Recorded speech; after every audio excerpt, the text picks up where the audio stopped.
है दोस्तों, आप लोगों का फिर से मेरे यूट्यूब चैनल पर स्वागत है और मैं उम्मीद करता हूं कि आप लोग स्वस्थ होंगे, मस्त होंगे।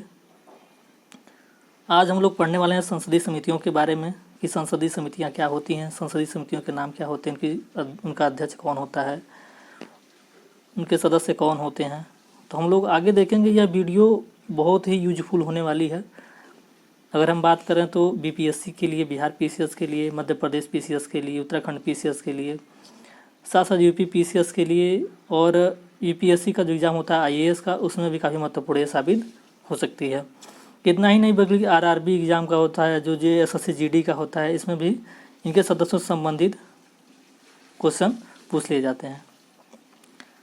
हम देख संसदीय समितियों को मुख्यतः दो भागों में विभाजित किया जा सकता है।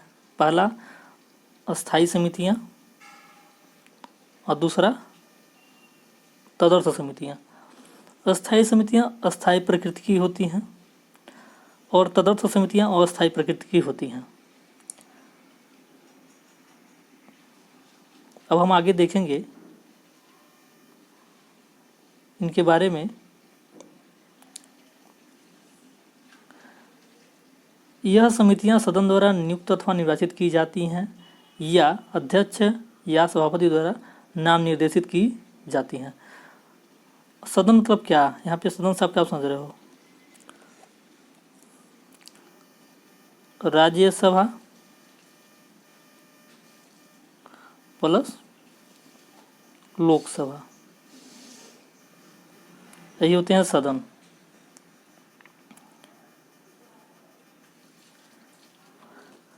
ये अध्यक्ष या सभापति के निर्देशानुसार कार्य करते हैं तथा अपना प्रतिवेदन सदन को या लोकसभा अध्यक्ष या सभापति को सौंपती हैं। यानी कि इनके द्वारा जो कार्य किए जाते हैं उसका जो वो लोग फाइल बनाते हैं, जो काम करते हैं, उस काम को दिखाने के लिए, उस काम को प्रस्तुत करने के लिए अध्यक्ष के समक्ष रखते हैं या सभापति के समक्ष रखते हैं। सभापति राज्यसभा का जो सभापति होता है उसके समक्ष या लोकसभा के अध्यक्ष के समक्ष ये लोग अपने प्रतिवेदन रखते हैं। हम देखेंगे अस्थायी समितियां अस्थायी प्रकृति की होती हैं, जो निरंतरता के आधार पर कार्य करती हैं। इनका गठन प्रत्येक वर्ष अथवा समय समय पर किया जाता है। समय समय पर मतलब ये हुआ कि इनका जब आवश्यकता पड़ता है तब गठन हो जाता है, और साथ साथ इनका गठन जो होता है प्रत्येक वर्ष होता है, यानी कि 1 साल के लिए गठन होता है। अस्थायी समितियाँ अस्थायी प्रकृति की होती हैं। हम देखते हैं वहीं पे तदर्थ जो समितियाँ होती हैं, तदर्थ समितियाँ यानी कि अस्थायी प्रकृति की जो समितियाँ होती हैं वो कौन होती हैं? तो जिस उद्देश्य के लिए इनका गठन किया जाता है उसके पूरा होते ही इनका कार्यकाल भी समाप्त हो जाता है। इसका मतलब ये हुआ कि तदर्थ समितियाँ अस्थायी प्रकृति की होती हैं, अस्थायी प्रकृति की। साथ साथ इनका जो कार्य होता है, जिस कार्य के लिए गठित की जाती हैं, उस कार्य के होने के उपरांत इनका समापन कर दिया जाता है या इन्हें निरस्त कर दिया जाता है। अब हम लोग देखेंगे अस्थायी समितियों को। अस्थायी समितियाँ कौन कौन सी होती हैं? तो वित्त से संबंधित जो समितियाँ होती हैं वो अस्थायी प्रकृति की होती हैं। साथ साथ विभागीय जो अस्थायी समितियाँ वह भी अस्थायी प्रकृति की होती हैं। जांच समितियाँ जो होती हैं वह भी अस्थायी प्रकृति की होती हैं। साथ साथ परीक्षण एवं नियंत्रण के लिए जो गठित समितियाँ होती हैं वह भी अस्थायी प्रकृति की होती हैं। पाँचवा इसमें यह है कि सदन के दैनिक कार्यों से संबंधित जो समितियां होती हैं, जो दैनिक कार्यों के जिनके निर्देशन में दैनिक कार्यों का जो संचालन होता है, उन समितियों को भी अस्थायी समितियां हम लोग कहते हैं। फिर दूसरा हम लोग इसमें देखते हैं, छठवां जो है लास्ट वाला, वह सदन समिति अथवा सेवा समिति होती है। तो हम लोग क्या क्या देखे हैं इसमें? हम लोग देखे हैं वित्त समितियाँ, विभागीय अस्थायी समिति, जांच समिति, परीक्षण एवं नियंत्रण के लिए गठित समिति। अगला हम लोग देखे हैं सदन के दैनिक कार्यों से संबंधित समितियां। फिर से हम लोग लास्ट देखे हैं सदन समिति अथवा सेवा समिति। अब हम लोग देखेंगे वित्त समितियां कौन कौन सी होती हैं। वित्त समितियां कौन कौन सी होती हैं ये महत्वपूर्ण होता है। लोक लेखा समिति वित्त समिति के अंतर्गत आती है। प्राक्कलन समिति वित्त समिति के अंतर्गत आती है। सार्वजनिक उपक्रम समिति यह भी वित्त समिति के अंतर्गत आती है। हम देखते हैं कि अपवाद स्वरूप कुछ समितियों को छोड़कर लगभग सभी स्थायी समितियों में लोकसभा एवं राज्यसभा के सदस्यों का अनुपात 2:1 का होता है। मतलब अपवाद स्वरूप जैसे हम लोग प्राक्कलन समिति, अगर हम अपवाद स्वरूप की बात करें प्राक्कलन समिति की, तो प्राक्कलन समिति में 30 सदस्य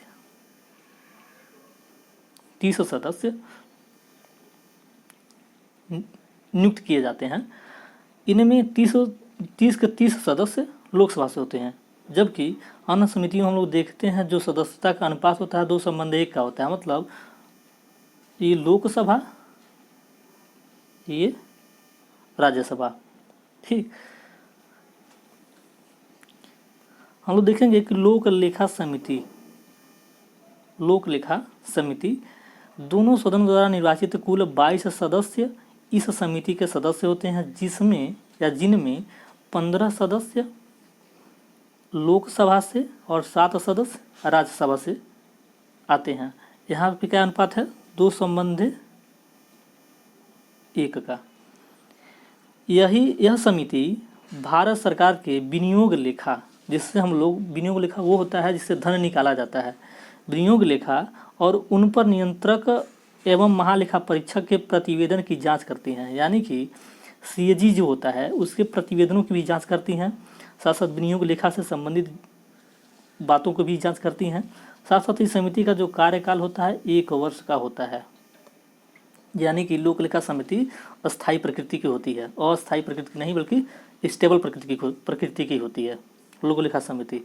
एक बार हम लोग और देखते हैं इसको कि लोक लेखा समिति में कुल 22 सदस्य होते हैं, 15 सदस्य लोकसभा से, 7 सदस्य राज्यसभा से। इनका कार्यकाल 1 वर्ष होता है।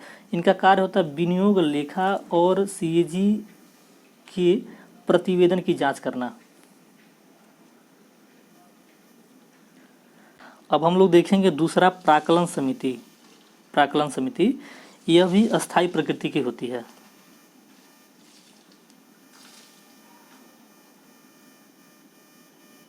अस्थायी प्रकृति की इस समिति में सदस्यों की संख्या 30 होती है। यही सब क्वेश्चन में पूछा जाता है। इस समिति में सदस्यों की संख्या 30 होती है। इसके सदस्य केवल लोकसभा द्वारा निर्वाचित होते हैं, यानी कि इसके सदस्य केवल लोकसभा से आते हैं। साथ साथ इनका कार्यकाल जो होता है 1 वर्ष का होता है। प्राक्कलन समिति यह बताती है कि प्राक्कलनों में निहित नीति पर के अनुरूप क्या मितव्ययिता बरती जा रही है, यानी कि सरकार कहाँ कहाँ खर्चे कम कर रही है, बिना मतलब के खर्चे नहीं कर रही है, तथा संगठन कार्यकुशलता और प्रशासन में क्या क्या सुधार किए जा सकते हैं। यह संसद की सबसे बड़ी समिति होती है। यह भी क्वेश्चन पूछा जाता है कि संसद की सबसे बड़ी समिति कौन होती है। तो हम लोग प्राक्कलन समिति पढ़े हैं। प्राक्कलन समिति के में 30 सदस्य होते हैं। वो 30 सदस्य लोकसभा से चुन के आते हैं या लोकसभा से निर्वाचित होते हैं। इनका कार्यकाल 1 वर्ष का होता है। प्राक्कलन समिति का जो कार्य होता है, प्राक्कलनों में निहित नीति पर के अनुरूप क्या मितव्ययिता बरती जा सकती है तथा संगठन कार्यकुशलता और प्रशासन में क्या क्या सुधार किए जा सकते हैं। इनका यही कार्य होता है, इनकी यही प्रकृति होती है। हम देखेंगे सरकारी उपक्रम समिति के बारे में। तीसरा जो है सरकारी उपक्रम समिति है। तो हम इसमें देखते हैं कि इस समिति में कुल 22 सदस्य होते हैं। कुल 22 सदस्य होते हैं, जिनमें 15 लोकसभा से और 7 राज्यसभा द्वारा निर्वाचित होते हैं। इस समिति का कार्यकाल 1 साल होता है। इसका भी कार्यकाल 1 साल होता है। यह भी अस्थायी समिति है। यह समिति सरकारी उपक्रमों के प्रतिवेदन और लेखाओं की जांच करती है तथा यदि सरकारी उपक्रमों के संबंध में भारत के नियंत्रक महालेखा परीक्षक की कोई रिपोर्ट हो तो उसकी जांच भी करती है। सरकारी उपक्रमों की स्वायत्तता और कार्यकुशलता के संदर्भ में भी जांच करती है।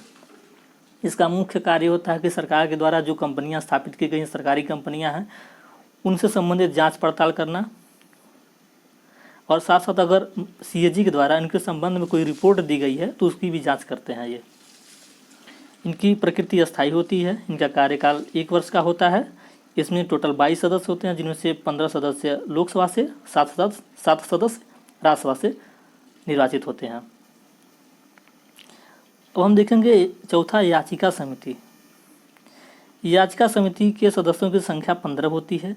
इसके सदस्य अध्यक्ष द्वारा नाम निर्देशित होते हैं, यानी कि अध्यक्ष मतलब ये लोकसभा का अध्यक्ष की बात कर रहा है वो, यहाँ पे लोकसभा अध्यक्ष की बात हो रही है, के द्वारा नाम निर्देशित होते हैं। इसका कार्यकाल नियत नहीं है, यानी कि यह कभी भी व्यवस्थापित की जा सकती है और कभी भी इसे समाप्त किया जा सकता है। पुनर्गठित किए जाने तक यह समिति बनी रहती है। इस समिति का कार्य लोकसभा को प्रस्तुत की गई याचिकाओं पर विचार करना और प्रतिवेदन प्रस्तुत करना है। इतना हम लोग जान लिए हैं। अब हम लोग देखेंगे कुछ आवश्यक बातों को। हम देखते हैं कि लोक लेखा समिति अपनी रिपोर्ट लोकसभा के अध्यक्ष को सौंपती है। ये जानने वाली बात है कि लोक लेखा समिति अपनी रिपोर्ट किसे प्रस्तुत करती है, तो लोकसभा के अध्यक्ष को या लोकसभा में प्रस्तुत करती है। सामान्यतः लोकसभा से विपक्ष के किसी सदस्य को इसका अध्यक्ष नियुक्त किए जाने की परंपरा है, यानी कि लोक लेखा समिति में जो 22 सदस्य होते हैं उनमें से जो 15 सदस्य निर्वाचित होते हैं लोकसभा से, उसमें से जो एक सदस्य होता है वो अध्यक्ष बनता है, यानी कि लोकसभा का सदस्य ही अध्यक्ष बनता है, लेकिन वह भी विपक्ष का होना चाहिए। इस समिति के अध्यक्ष की नियुक्ति लोकसभा अध्यक्ष द्वारा की जाती है। यह भी पूछ लेता है कि लोक लेखा समिति के जो अध्यक्ष होते हैं उनकी नियुक्ति कौन करता है, तो उसकी नियुक्ति लोकसभा अध्यक्ष करता है। अब हम देखेंगे कि संसद विभिन्न समितियों के माध्यम से अपने कर्तव्यों का निर्वहन करती है। तो जो समितियां हम लोग पढ़े हैं उन्हीं समितियों की बात है। ये वीडियो बहुत ही यूजफुल होने वाली है, इसीलिए अगर आपको ये वीडियो पसंद आता है तो वीडियो को लाइक कीजिए, शेयर कीजिए, सब्सक्राइब कीजिए। धन्यवाद।